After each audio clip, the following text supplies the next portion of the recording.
दोस्तों नमस्कार, स्वागत है आप सबका आपके चैनल कानूनबाज में, जिसमें मैं साझा करता हूं आप सबसे कानून की ज़रूरी जानकारी और कोशिश करता हूं कि वह सरल भाषा में हो जिससे आप उससे लाभ उठा सकें।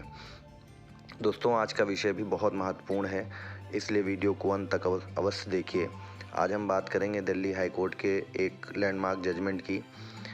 और वीडियो शुरू करने से पहले यदि अभी तक आपने मेरा चैनल सब्सक्राइब नहीं किया है तो अभी कर लीजिए, जिससे आपको मेरे द्वारा दी गई जानकारी की अपडेट मिलती रहे। दोस्तों आज हम बात कर रहे हैं दिल्ली हाई कोर्ट के एक ऐसे लैंडमार्क जजमेंट की जिसमें कोर्ट ने एनआई एक्ट की प्रोसीडिंग को खारिज कर दिया और कहा कि इस कंडीशन में एनआई एक्ट का मुकदमा नहीं बनता।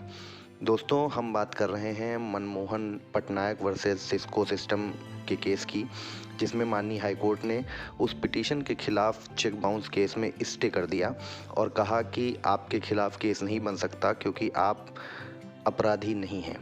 अब जान लेते हैं इस केस की पूरी जानकारी, जिससे यह केस खारिज हो गया। दोस्तों इस केस में एक्स पर्सन किसी कंपनी में सीटीओ की पोस्ट पर था।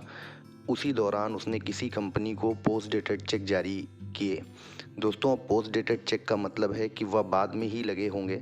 इसी बीच वह व्यक्ति उस कंपनी से रिटायर हो जाता है या कहीं दूसरी कंपनी में चला जाता है।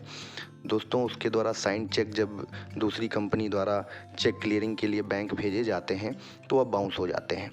अब कंपनी द्वारा चेक बाउंस की प्रोसीडिंग स्टार्ट की जाती है, जिसमें वह उस पर्सन को भी पार्टी बनाती है जिसके द्वारा चेक जारी किए गए थे, जबकि वह पर्सन अब उस कंपनी में नहीं है। अब जो कोर्ट द्वारा उस व्यक्ति को सम्मन इशू किए जाते हैं तो उस सम्मन को चैलेंज करते हुए वो व्यक्ति माननीय दिल्ली हाई कोर्ट का दरवाज़ा खटखटाता है और कोर्ट में कहता है कि जब मैं उस कंपनी में सीटीओ की पोस्ट पर था तब मैंने वो चेक जारी किए थे, और जब ये चेक पेमेंट के लिए गए तब मुझे कंपनी के बैंक बैलेंस या फाइनेंशियल की कोई जानकारी नहीं थी, क्योंकि तब मैं उस कंपनी का हिस्सा नहीं था या उस कंपनी को छोड़ चुका था। अब कंपनी द्वारा यह दलील दी गई कि जो पिटिशनर है उसके द्वारा ही चेक जारी किए गए थे, इसलिए उसका भी पार्टी बनना जरूरी है और वह भी अपराधी है।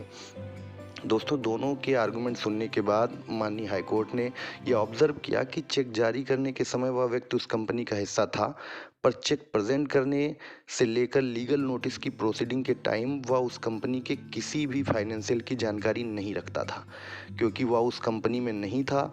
चूँकि चेक लेन देन के लिए उसने जारी किए थे, उस समय वह उस कंपनी में एज ए सीटीओ की पोस्ट पर पोस्टेड था, पर बाउंस के टाइम वह उस कंपनी का हिस्सा नहीं था। इसलिए इस कंडीशन में सेक्शन 141 एनआई एक्ट की भी यह कहता है कि कंपनी के उसी व्यक्ति को आप पार्टी बना सकते हैं जो कंपनी के डे टू डे एक्शन के लिए लायबल हो, उत्तरदायी हो। उस समय जो व्यक्ति उत्तरदायी हो या ट्रांजैक्शन के लिए बाउंसिंग के टाइम जो व्यक्ति सीटीओ की पोस्ट पे है, आप उसी को पार्टी बना सकते हैं। इसलिए आप उस व्यक्ति के खिलाफ एनआई एक्ट का मुकदमा नहीं कर सकते जो बाउंसिंग के टाइम पेमेंट के लिए उत्तरदायी न हो। इस कंडीशन में उसके खिलाफ मुकदमा बनता है जब वह बाउंसिंग के टाइम या नोटिस के टाइम भी उस कंपनी का हिस्सा होता।